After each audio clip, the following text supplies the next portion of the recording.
बहुत सारी बातें तो आपकी मौजूदगी में सारी हुई हैं। दो चीज़ें बड़ी अहम हैं, दो लीगल ग्राउंड्स होते हैं, कन्फ्लिक्ट ऑफ इंटरेस्ट और बायस, यानी जज कोई मुतासिब है और उसकी कोई रीज़न्स देनी पड़ती हैं। स्ट्रॉन्ग रीज़न्स होना, एविडेंस होना मस्ट है।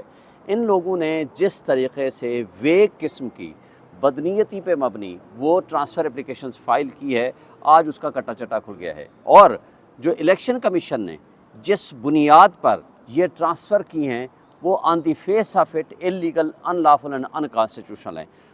इलेक्शन कमीशन ने जो सुप्रीम कोर्ट की पावर्स हैं to do a complete justice, article 187 में जो पावर दी गई है वो पावर एक्सरसाइज करते हुए ये ट्रांसफ़र कर दिया। और election commission is a party, हमारा वो मुल्ज़िम है, हमने उसको इल्ज़ाम लगाया हुआ है। और मेरे केस में तो ये किया है कि 11 को स्टे दिया, बल्कि तीनों में स्टे दिया 11 को, और मैं आरओ के पास चला गया, उससे लिखवाया कि process of consolidation is suspended, और 12 तारीख को जा करके उन्होंने कंसोलिडेशन किया और 11 को नोटिफिकेशन जारी कर दिया। और इसके साथ सबसे अहम बात यह है कि आज जब इनके पास ये ऑर्डर आया है और इनके सामने, तो उसके ऊपर जो सुप्रीम कोर्ट की ऑलरेडी जजमेंट्स हैं वो मैंने उनको वहाँ इलेक्शन कमीशन को भी दी थी। आपके जो दोस्त वहाँ अवेलेबल थे आपको पता होगा, उनकी प्रोफेशनल डिसऑनेस्टी देखें। उन्होंने वो जजमेंट आबिद ज़ुबैरी वाली भी और जस्टिस बाबर सत्तार साहब ने जो यहाँ जजमेंट दी है उनका किसी का जिक्र ही नहीं किया, चूँकि वो लीगल ग्राउंड्स बनते ही नहीं थे, उनके खिलाफ जाता है। फिर देखें, जज ने आज तक कोई सब्सटेंशियल ऑर्डर पास नहीं किया उनके खिलाफ, बल्कि एक उनको बेनिफिट मिला है कि जो 7 दिन में जवाब देना था आज 1.5 महीना हो गया है और उन्होंने कोई जवाब नहीं दिया। और हमारी पटिशन फाइल हुए 2.5 महीने हो चुके हैं, 2.5 महीने से भी ज़्यादा अरसा हो चुका है, अभी तक जवाब नहीं आया, एफिडेविट नहीं आया, फॉर्म 45 नहीं आया। एक बात बता दूं, फॉर्म 45 ये वो टाइम बम है, ये आज फटे, कल फटे, साल बाद फटे, 6 महीने बाद फटे, ये फटेगा, इनको हमेशा के लिए भस्म करेगा, हमेशा के लिए। एक बात बता दूं, ये सियासत का काबिल नहीं रहेंगे, क्योंकि इनके ऊपर आर्टिकल 62, 63 लगेगा। और वो करप्ट रिटर्निंग ऑफिसर्स जो हमारे 3 केसेस में, तीनों केसेस में हैं, वो नौकरी के काबिल नहीं रहेंगे, वो जेल में भी जाएंगे।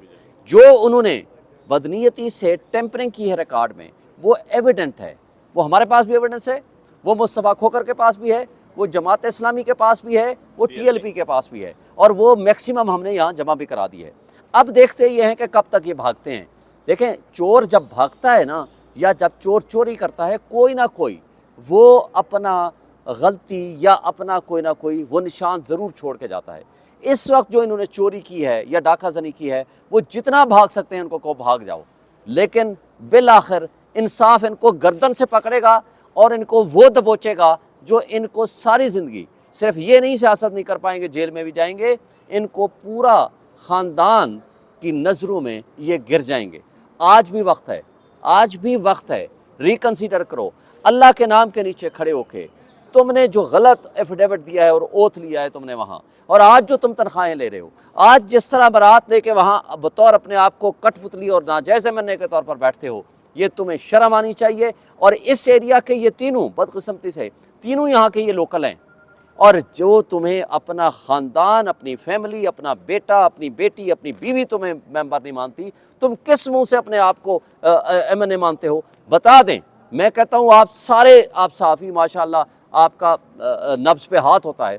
किसी आप बस्ती में चले जाओ, किसी आप मार्केट में चले जाओ, हम इस्लामाबाद के हैं ना, तीनों में से आप किसी से पूछो कि भाई कौन जीता, आपको जवाब आ जाएगा। और मेरे केस में, बाकी मेरे भाई बताएंगे, मेरे केस में तो ये वाला एरिया है जहां आप खड़े हो, सारे 100% मीडिया हाउसेज हैं। ये प्राइम मिनिस्टर हाउस था जहां मेरा पोलिंग स्टेशन था, जहां presidency, prime minister, diplomatic enclave के लोगों ने भी वोट दिया है, वहाँ से भी बहुत बड़ी लीड से जीता हूँ। तो इस तरीके से जो इन्होंने तमाशा मचा रखा है, इंशाअल्लाह उनके इख्तिताम के दिन आने वाले हैं। जहाँ तक भाग सकते हैं, हराम की कमाई लगा सकते हैं, उनको लगाए जाओ।